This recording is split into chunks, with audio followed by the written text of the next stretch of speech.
మారు మనసు పొందు ఒక పాపి విషయమై దేవుని దూతల ఎదుట సంతోషము కలుగును. కాబట్టి నువ్వు మారు మనసు పొందడం, నువ్వు బాప్తిసం పొందడం పాస్టర్ సంతోషం కాదు, పాస్టర్కి లాభం వస్తుందని కాదు.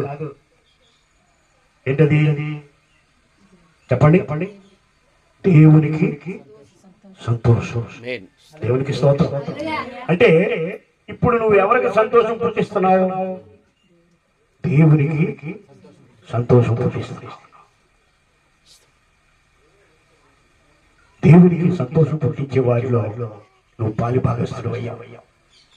నువ్వు ప్రభు శరీరాన్ని పూజించడం, నువ్వు ప్రభు రక్తాన్ని రుచి చూడడం దేవునికి సంతోషం పుట్టించడం.